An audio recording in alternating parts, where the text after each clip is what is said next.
दोस्तों नमस्कार। दोस्तों मैं विमल शाही आप सभी लोगों का अपने चैनल में स्वागत करता हूं और उम्मीद करता हूं कि आप लोग सब लोग स्वस्थ होंगे एवं मस्त होंगे। सभी राष्ट्रवादियों सनातनियों से ये निवेदन रहेगा कि आप लोग मेरे चैनल को सब्सक्राइब कर लीजिए और वीडियो को लाइक एवं शेयर भी कीजिए। दोस्तों आज हम लोग बात करेंगे राहुल गांधी के अमेरिका दौरे के बारे में।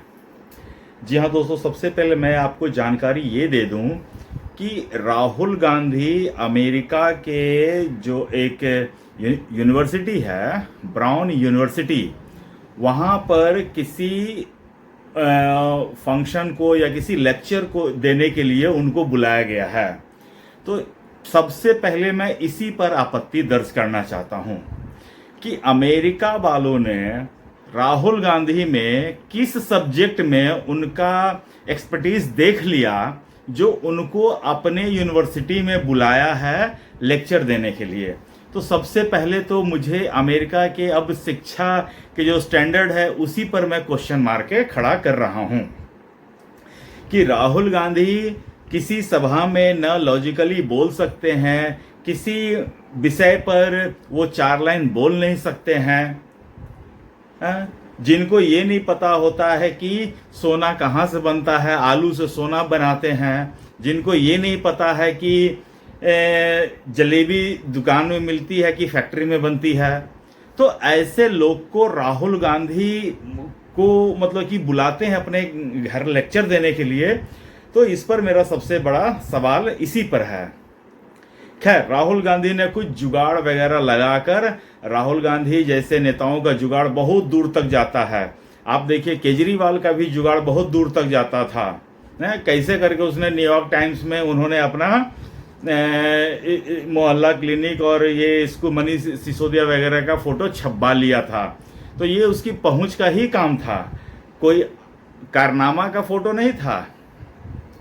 तो राहुल गांधी पहुंच गए अमेरिका और वहां पर उन्होंने सैम पित्रोदा, अंकल सैम से मुलाकात की और उसके बाद एक प्रेस वार्ता कर रहे थे। तो उस प्रेस वार्ता में राहुल गांधी ने फिर से भारत के खिलाफ जहर उगलने का काम किया है। अगर भारत में उनको किसी भी इंस्टीट्यूशन से समस्या है तो उसकी चर्चा वो भारत में क्यों नहीं करते हैं? उसकी चर्चा को लेकर वो सीधा अमेरिका क्यों पहुंच जाते हैं? क्या मतलब कि अमेरिका में उनको फंडिंग मिलती है इसलिए? क्या वो जॉर्ज सोरस के एजेंट हैं इसलिए ऐसा करते हैं? या किसी का स्क्रिप्ट पढ़ने के लिए वो फिर से पहुंच गए हैं अमेरिका? तो यही सब चीजें चल रही हैं। तो अभी उन्होंने कहा क्या है? तो उनका अमेरिका में भी सबसे ज्यादा बड़ा निशाने पे रहे हैं भारत के मुख्य चुनाव आयोग। तो भारत के चुनाव आयोग पर उन्होंने हमला करते हुए अमेरिका से हमला कर रहे हैं। कह रहे हैं कि महाराष्ट्र में जो चुनाव हुआ है उसमें गड़बड़ी हुई है और हमने चुनाव आयोग को पत्र लिखा, तो उस पत्र का भी जवाब हमें नहीं मिला। तो राहुल गांधी से मैं इतना ही कहना चाहता हूं कि राहुल गांधी, अगर आपको चुनाव आयोग से कुछ प्रॉब्लम है तो घर में, भारत में रहकर, मतलब घर में रहकर आप उसके बारे में लड़ सकते हैं, उसके बारे में बात कर सकते हैं। आप किसान आंदोलन पर, आप किसान बिल पर आपने आंदोलन किया था ना, सीए पर आपने आंदोलन किया था ना, वक्फ पे आप आंदोलन कर रहे हैं ना, तो फिर इस मुद्दे पर आपने आंदोलन क्यों नहीं किया? आपके तो इतने बड़े बड़े वकील हैं, कपिल सिब्बल, अभिषेक मनु सिंघवी, जो किसी बस सुप्रीम कोर्ट में जा सकते हैं। उनके लिए ना कोई सुबह है, ना कोई शाम है, ना कोई रात है। जब मन करेगा कोई एक एप्लीकेशन लेके सुप्रीम कोर्ट में पहुंच सकते हैं और सुप्रीम कोर्ट के न्यायाधीशों की इतनी हिम्मत नहीं है कि कपिल सिब्बल और अभिषेक मनु सिंघवी की रिक्वेस्ट को ठुकरा दें। वो जब चाहे रात के 2 बजे पहुंच जाएं कि हमारे लिए एक ज़रूरी इशू है, सुनना है, सीजीआई सुनेंगे। और हमें तो अब तक सिर्फ एक मुद्दे के बारे में पता था कि आतंकवादियों के लिए रात के 2 बजे कोर्ट खुला था। अभी तो दूसरा मुद्दा आ गया सामने कि किस तरह पूर्व सीजीआई चंद्रचूड़ ने छुट्टी वाले दिन शाम के 7 बजे जो ऑलरेडी बेंच मतलब कि किसी का मतलब तीस्ता सितलवाड़ का बेल एप्लीकेशन रिजेक्ट कर दिए होते हैं, तो वो किसी प्रोग्राम में थे, वहाँ पर बैठे बैठे उन्होंने एक और बेंच बना दिया और फिर रात के 10 बजे उस बेंच ने तीस्ता सितलवाड़ को बेल दे दिया। तो ये सब तो पर्दे के पीछे खेल हो रहा है। सारी दुनिया, भारत की पूरी जनता को पूरी सच्चाई पता ही कहाँ है। आधा अधूरा बात पता रहता है। जब बात पता चलती है तो पता चलता है कि वो मामला तो 2023 का था। ये जो चंद्रचूड़ का जो मैंने स्टोरी अभी सुनाई है वो 2023 का मामला है, और उसमें उन्होंने बहुत खुशी मनाई थी कि तीस्ता सितलवाड़ को बेल मिल गया है और सत्यमेव जयते हुआ है। बहुत तरह की बातें की गई थी। आज पता चल रहा है कि किस तरह उन्हें बेल मिली थी।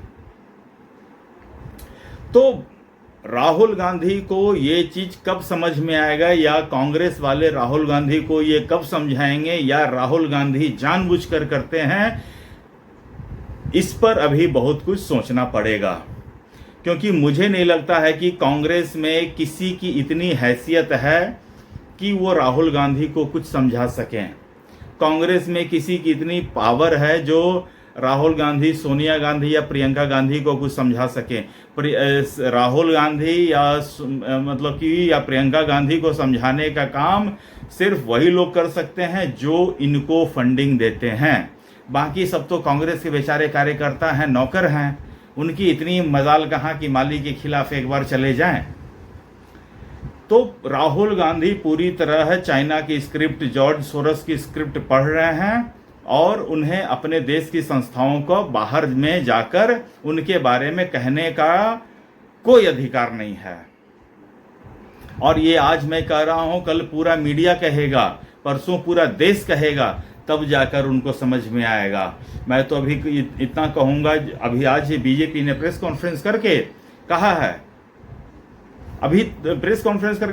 कि जिस तरह ईडी ने उनके ऊपर जो चार्जशीट फाइल किया है उससे राहुल गांधी बहुत घबराए हुए हैं। तो मैं बीजेपी से ये कहता हूं कि राहुल गांधी कभी नहीं घबराता है। उसके चेहरे पर मैंने कभी घबराहट देखी नहीं है। क्यों? मुझे लगता है कि वो आदमी एक बॉम्ब बन चुका है। उसे अब ये नहीं फर्क पड़ता है कि हम बोलेंगे तो किसी को क्या फर्क पड़ेगा या उसको कुछ फर्क पड़ता है। उसे लगता है कि मुझे इस देश में कोई टच नहीं कर सकता है। मेरे एक बोलने पर इस देश में हजारों लोग सड़कों पे उतर सकते हैं। राहुल गांधी को कोई फर्क नहीं पड़ता है। तो एक तरफ राहुल गांधी पर और उसकी माता श्री सोनिया गांधी पर ईडी का शिकंजा कस रहा है, उनके जीजा जी पर ईडी का शिकंजा कस रहा है। दूसरे तरफ कोर्ट में राहुल गांधी की नागरिकता पर भी केस चल रहा है। जी हाँ दोस्तों, सबसे बड़ी बात तो है कि राहुल गांधी भारत के नागरिक हैं या नहीं, इस पर केस चल रहा है। और बताइए, अगर ये साबित हो जाता है कि राहुल गांधी भारत के नागरिक नहीं हैं, तो सोचिए कितना बड़ा फ्रॉड हो जाएगा इस देश के साथ। जो आदमी भारत का नागरिक नहीं है, वो आदमी 20 साल से चुनाव लड़ रहा है, चुनाव जीत रहा है, हमारे संसद में बैठ रहा है, हमारे लीडर ऑफ ऑपोजिशन का रोल निभा रहा है। तो जिस आदमी की नागरिकता क्वेश्चन मार्क में है, तो सबसे पहली बात उस आदमी को तो अपने संसदीय एमपी के पोस्ट से इस्तीफा दे देना चाहिए कि भाई जब मेरी नागरिकता ही क्वेश्चन में है तो मैं संसद किस बात का हूँ। जिस दिन मेरी नागरिकता साबित हो जाएगी उस दिन मैं फिर से संसद बन जाऊंगा। तो ये करना चाहिए, लेकिन राहुल गांधी ऐसा कुछ करेंगे, मुझे तो इसमें डाउट लग रहा है। तो दोस्तों, आज के लिए मुझे इतना ही कुछ कहना था। आप लोग अपना ख्याल रखिए, स्वस्थ रहिए, मस्त रहिए। मेरे चैनल को सब्सक्राइब कर लीजिए। नमस्ते, बाय।